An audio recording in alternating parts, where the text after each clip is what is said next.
So, hi, Catherine. Hi, Nidhi. Hi. How How you? are you today? All well, all well. Oh, Thank you so much. Thank you. yeah, I'm absolutely great as well. I'm glad we got on with this finally. Finally, yes. We postponed it a few times and then the audio was not working. Well, this is what you call perseverance, everyone. Absolutely. Yeah. And just like Uh, now, we have it's amply proved that even technology isn't perfect. So yeah, it's flawed. nothing is perfect. So hi everyone. This is a recorded video. I am Nidhi from the Capables.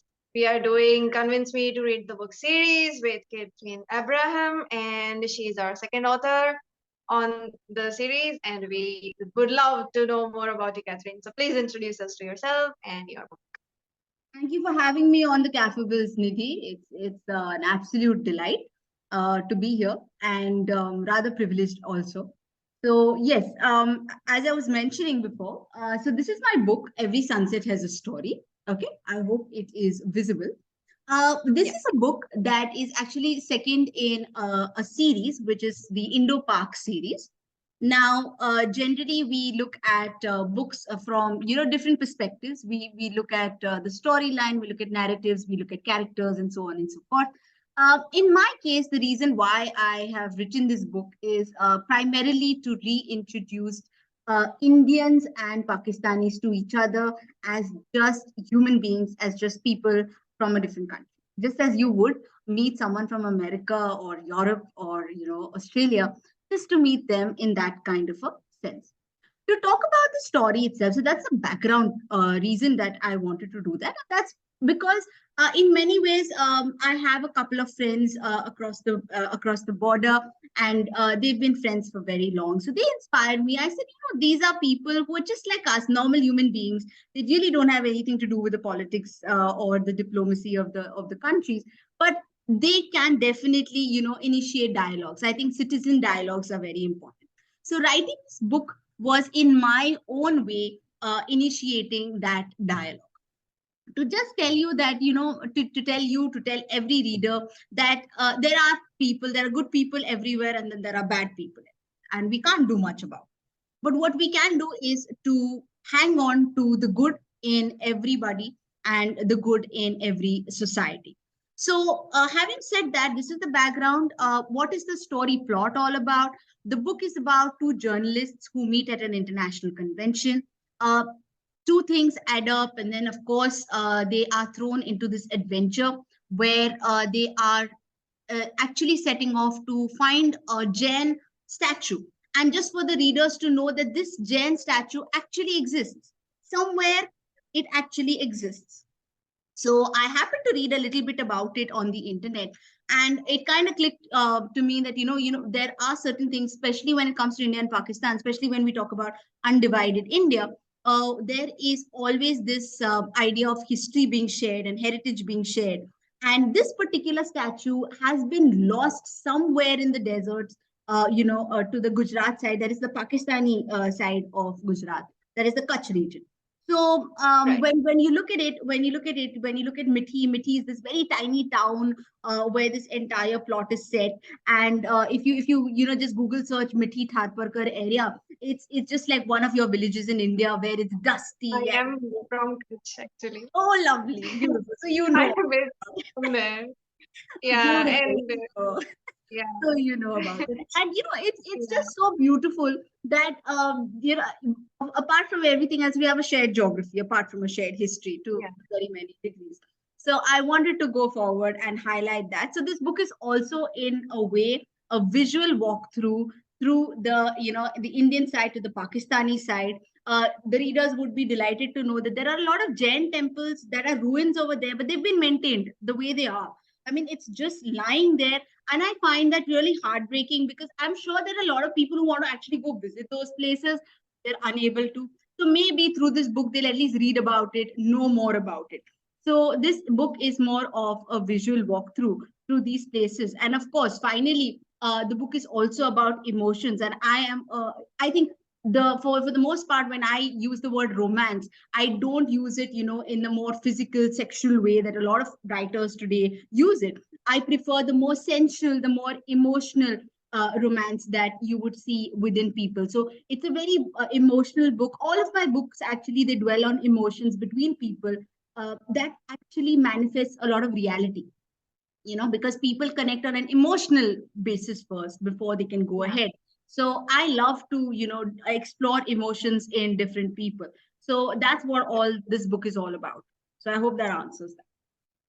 It's absolutely amazing. I, for one as well, try to feel as much as I can because in this world, the emotions have now are being treated like weakness, but it actually is not. It's really great to be able to feel and to express what you want to. And your book between like India and Pakistan, that's quite a heavy topic, and you made it out to be something so like I feel like it's very, very nice, and that you even thought of it, making it to be like a search, a mystery, and romance, and that is absolutely great. How did you like? What inspired you to write romance? To write romance, And okay.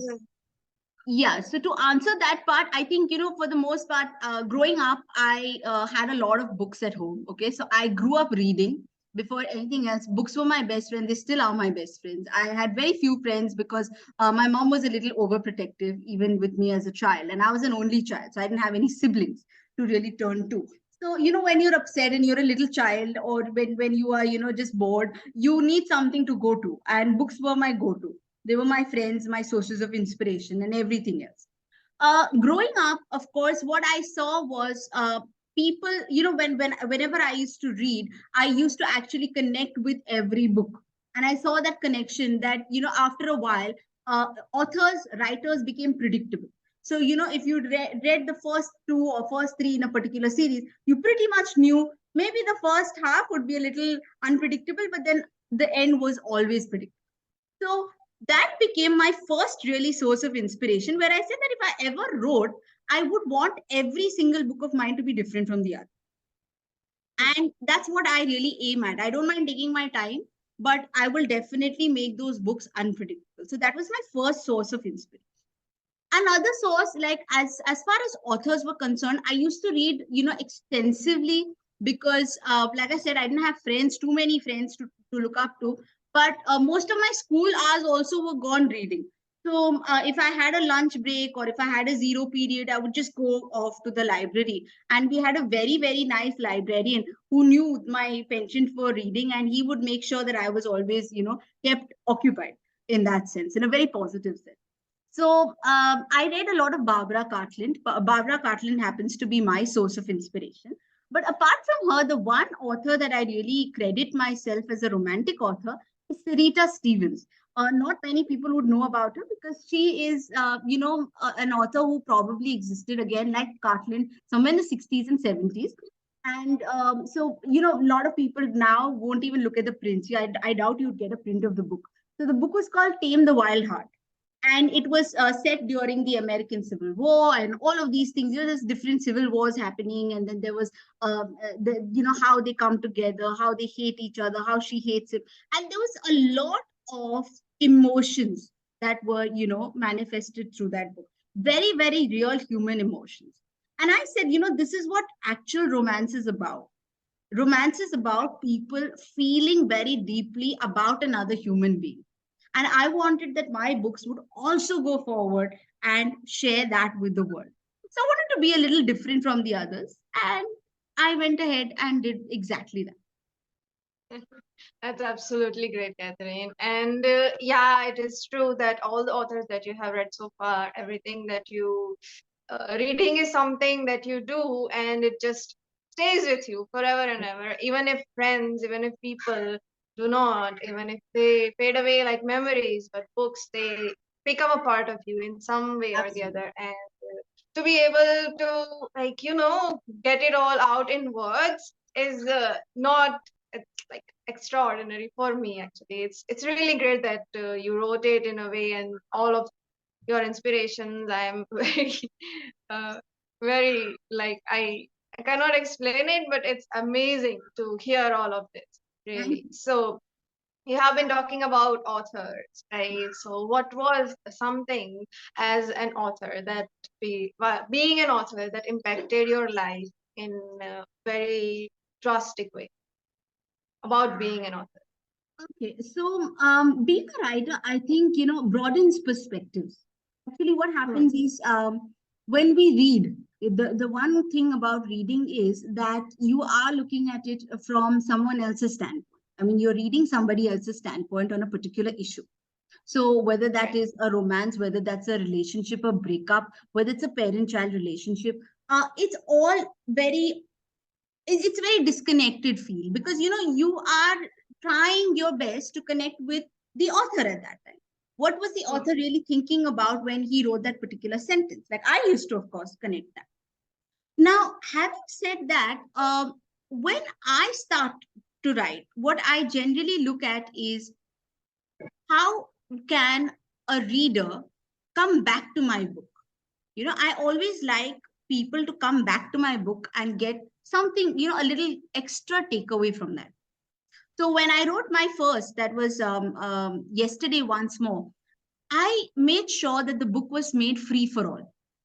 Because although I was, you have these turnaround times when you are an independent author and you are Right. getting it done from an independent publisher. They tell you that we'll get back to you in 2 months or a month or so on and so forth.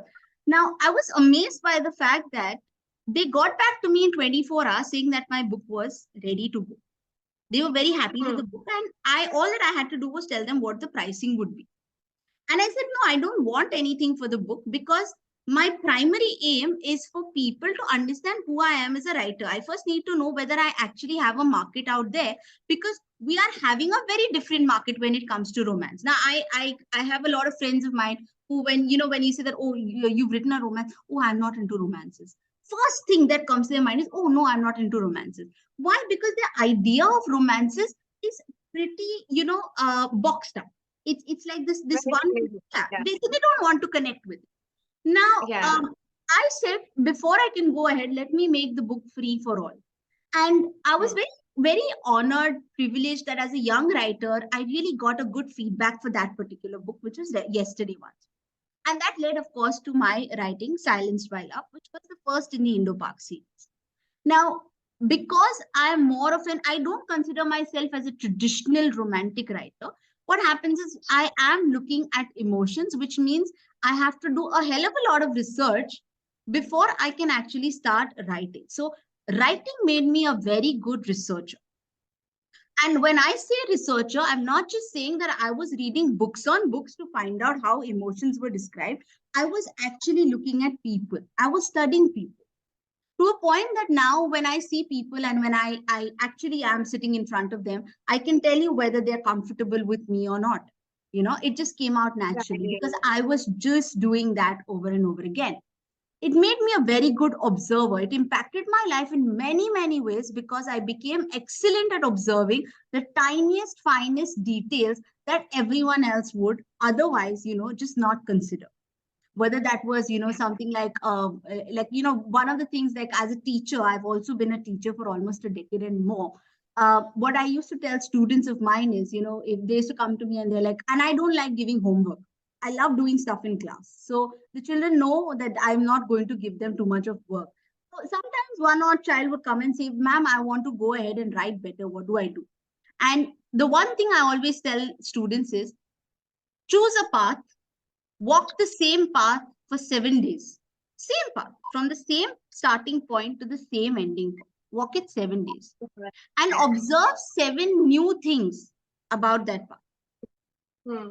And every day you will find something new. That's the beauty of walking the same road 7 times.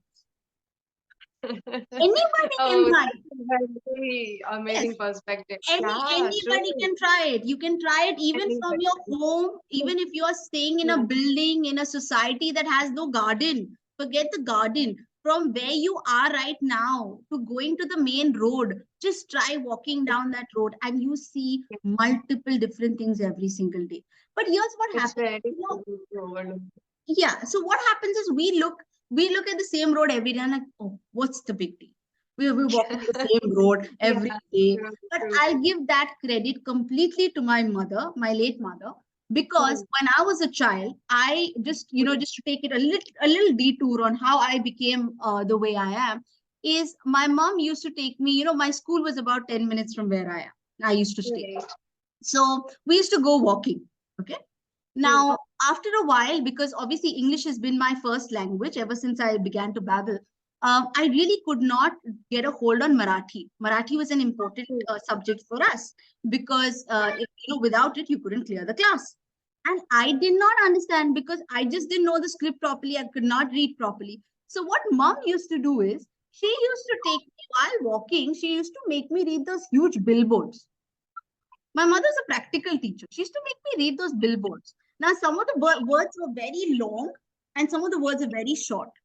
And then after a while, she didn't have to tell me because I would actually start searching for those words, even in tinier scripts, somewhere on some billboard, somewhere else.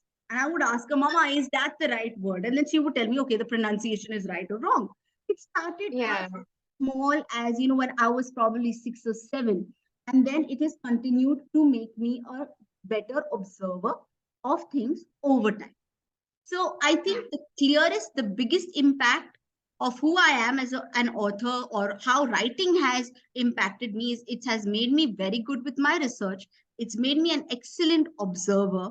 And the third most important thing is it it helped broaden my perspective to a point where I can comfortably absorb other perspectives without feeling belittled or without feeling, oh, well, offended or aggressive, then my point is right and you are wrong. So these are right. things that writing automatically trains you. So that's how it Yeah, is. absolutely. It's very difficult actually seeing things from other person's perspective, and to be able to do that, it's very, very a huge impact on anyone's life, really. And actually, to be able to understood is something also very rare. To be able to just as you said, you can observe and say that if someone is comfortable with you or not, and yeah, it's very rare. It's really rare Yes. to be able to make people comfortable with you. And that's how you do. You observe them and just let them be there, act the way they are. And yeah, definitely. Absolutely great, Catherine. And I love how you said you read the words on the billboard. I used to do that too, actually. I still do that whenever I go out. I just happen to look around and read the billboards and shops and stuff. And Yeah. it's quite fun to do that. Mhm. It makes the journey that much more better. Absolutely. Yeah. Absolutely. Now that we know your experience as an author, now that we know what your book is about and what inspired you to write romance, everything we love, every word of it. So now do also tell us how writing this book has been like. What was writing Every Sunset Has a Story like? Okay, well, given that this is my first historical fiction, I mean, outside of romance, this is also historical fiction. Uh, Writing this book has been a journey that will be unforgettable for many, many reasons. Personal reason is that it's the last book my mother read before she passed away. Uh, Another reason, that's the most personal bit about this book. So that's what makes it a book very close to my heart. But outside of that, I think the journey itself was memorable because it led me on paths like, say, for example, going forward and reading. So if you read the book, you will get a lot of anecdotes. Okay, you'll get a lot of legends within the book itself. I'm not going to delve into it, but you will get a couple of anecdotes which are, okay, he Ranja and Romeo and Juliet, but then there are other references to other star-crossed lovers who are in that particular book. And I obviously had to, like I said before, I had to do a sizable amount of research, understand how I could weave it into a story. And the most important thing is, when you belong to a different community, learning about another community altogether it becomes a wonderful experience in itself. So I went ahead and I was able to read a lot about this, this particular Jain Tirthankar and why he was important in small ways. I just, it was a long time ago, but yes, I did. It's not necessary for the book, but I said, let me just enhance my knowledge about it. Of course, another thing was, like I said, this book is also memorable for the fact that when I started working on the book, I was pretty clueless how I would get the information about Mithi. Now, Mithi, as I mentioned to you, it's a border town, so it's very difficult to go forward and even get information from there. However, Right. I'm very glad and happy that I was able to get in touch with someone, Dr. Mirza Naim Beg, who is also a photographer in Pakistan. And I requested him, I said, Amity happens to be, very close to his hometown also. So he went ahead and he offered to help. And he said that, well, I will get you the information you want. And he went there and he found out all the information that he possibly could. This was shared with me, and I was able to add those pieces of information which otherwise a regular reader or a regular writer would possibly not be able to write or add into their narrative. Another thing that I believe was a more memorable in this particular book is, like I said, research one side, but there were particular parts, like, we're talking about a fort in the book, which is probably one of the few that's in Pakistan, a huge ones in Pakistan. Why it was left out there? Because as we know, most of the forts are in India, like 99% are in India. So why was that one fort left out there? And then, what's the story behind that fort, and so on and so forth. So there was a lot of reading, there was a lot of detailing. I think this book had a lot of detailing. So that was something that, kind of impacted the story in many ways. Of course, some people who will connect with it would connect with it because of the pure emotional underpinnings for it, like I said. Because this is also a book where you are meeting your childhood demons. You are meeting, like, say, for example, not to give away too much, but the protagonist, the male protagonist, is always, doubtful about his own ability to hold on to a relationship because his father left them and went away.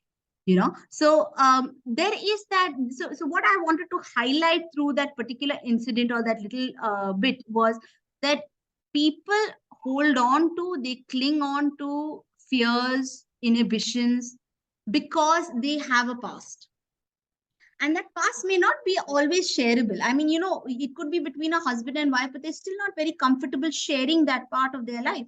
They're not comfortable sharing that, that experience, because it's too painful to revisit. So what we tend to do is we tend to actually sink within. We tend to grow within, and then we kind of suppress all of that. And because of which, what are the outcomes of behavior? Like, why does it impact your behavioral pattern? How does it impact your behavioral pattern? So these were things that I tried to, in my own way, highlight. Of course, even the female protagonist has her own, relatively difficult childhood, but that there's guilt, there's the overcoming of guilt, there's fear, there's the overcoming of fear. So anyone who feels that, oh, this would be like a traditional romance where one person meets another and just falls in love and then there's a story behind that, no, it's not like that. Yeah. It's very, very different Right. from another romance that you might. So that's how. So writing was an adventure itself. Yes, absolutely. Right? One, absolutely. From everything you said, it's this is the only thing I can imagine, that how you got in touch with someone and how that someone helped you in finding all these things, and then you ending up writing. It's something like a main character story itself in itself.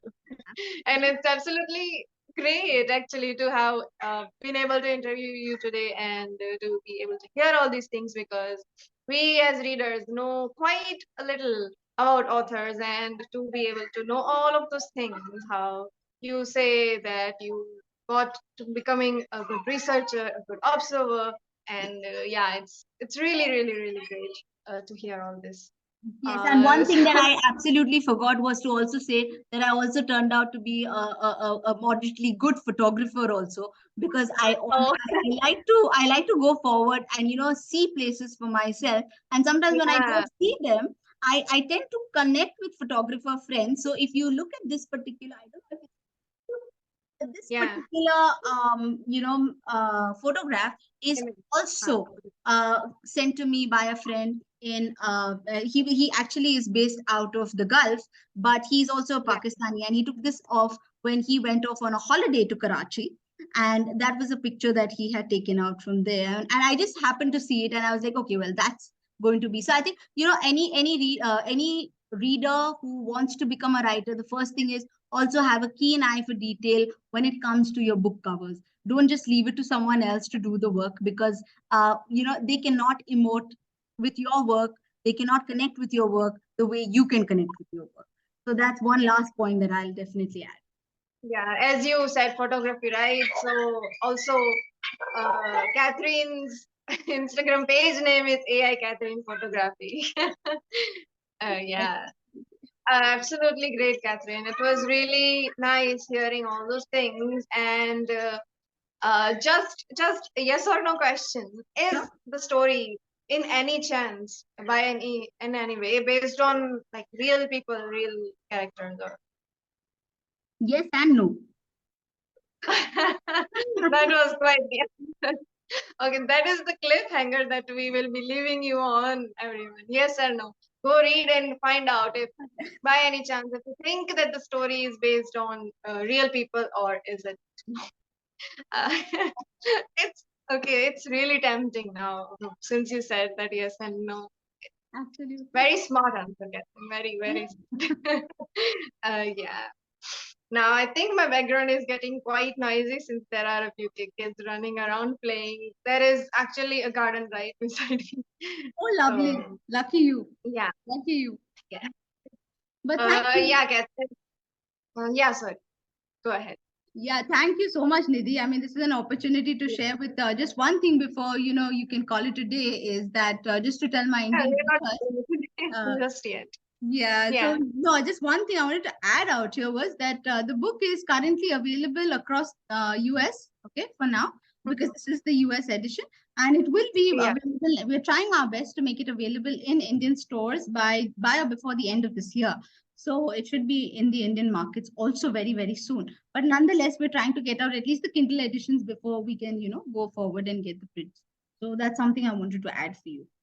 So as soon as Catherine's book is released, you will get a notification, and maybe you can go ahead and know more about the book on whatever platform she has the book on.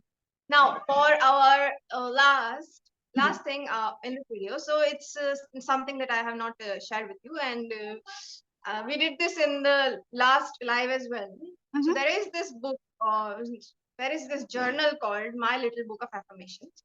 Mm-hmm. This is that journal. Wow. So, right, this is the journal, and it's made by me. Now, you can ask one thing about that journal that will convince you, if I answered it right, that will convince you to read that journal. My little book of affirmations. Okay, perfect. So, since I'm a huge believer of affirmations, I think my question to you will be that will the writer of the journal be impacted for a short time or a long time after indulging this? That's a great question. So, what happens is this journal, I created it after very many years of my own experiences and of my own shortcomings and how I overcame them. So it's a journal which is something that helps you on the daily. So it's something that is going to impact your lifestyle in a very positive way. And now I believe that in life, when you do something, that one thing right, Mhm. when you're doing that, it will impact you throughout your life, and that one thing will be remembered throughout your life. So this is something like that for you. once you read it or once you start journaling, you will get to know yourself better. And as you get to know yourself better, it will have a huge impact. And of course, for the long term. So Wonderful. that's what, yeah, it is. It is like, it's like that. Awesome. Awesome. I so So look it forward to was, getting a copy of my own of this particular yeah, novel. I yeah, I definitely can. will. So that's a wonderful thing to actually start. And just to let you know, I really believe, I think affirmations, manifestations, these are not things that Yeah. you just look at as luck. I think it just takes a lot of faith. And since Hmm. in fact, coincidentally, my next book, of course, I've just about completed a young adult fiction. My next book is a devotional, and it's Yeah. when I look at my book, I also look at it from the point of view that if you haven't, really connected with your own work, you haven't really learned from your own experiences, I think then your life is a life half lived. So just being able to manifest your own reality takes a Yeah. lot of faith, and Very necessary. I Hard work. completely believe in that. Completely believe. Yeah. It's impacting your mindset is something or I wish to do through my little book of affirmations. Amazing. That's amazing. And I hope you turn out, to churn out more and more such works of yours, and in different patterns, in different ways. And all Yeah. the very best for that. In fact, Nidhi, I'm so All the happy that best you to said you that. as well. Thank you so much. It Thank was you. absolutely amazing talking to you and learning a lot from you, all the things you said. It's absolutely amazing. We'll make this video live in a few minutes as well, on the Cafe Builds channel, and you can send us any links you want to share about every sunset has a story. And yeah, we'll see you again on maybe your Instagram, and we'll stay connected through social media and the other platforms. Great. Absolutely. It Thank was absolutely great knowing you, Catherine, and talking to you. Uh, you. we'll skip now. We'll say goodbye. Thank you See you so later. much. God Thank bless. you. See you later. Take care. Bye.